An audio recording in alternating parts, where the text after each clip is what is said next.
પ્રસંગે જે આવનારા કાર્યક્રમો છે એના અનુસંધાને જે આપણે આજે સૌ કાર્યકરો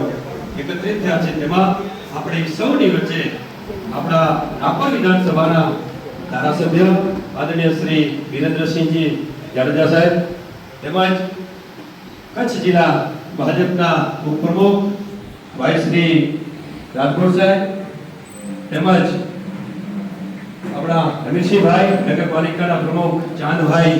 ઠક્કર, તાલુકા પંચાયતના પ્રમુખ રાજેશભાઈ આહિર, મહામંત્રી મહેન્દ્રસિંહ, મહામંત્રી ડાયાભાઈ દોલભાઈ મહારાજ,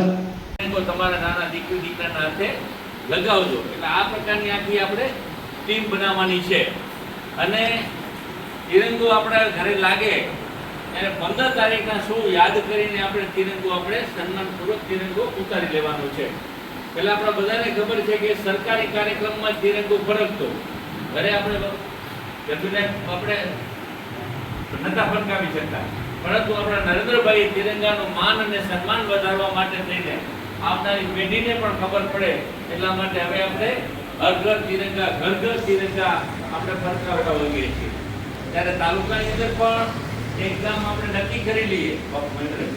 કે તાલુકાનું મોટું જે ગામ હોય એની અંદર તિરંગા યાત્રા ત્યાં કને નીકળે. તો એના માટે પણ આ જ પ્રકારનું આયોજન કે આજુબાજુના ગામો એની અંદર જોડાય, ભવ્યથી ભવ્ય તિરંગી યાત્રા બને. આ વખતે ખાસ કરીને નગરપાલિકા વિસ્તારમાં જાનભાઈ અને તાલુકાની અંદર પણ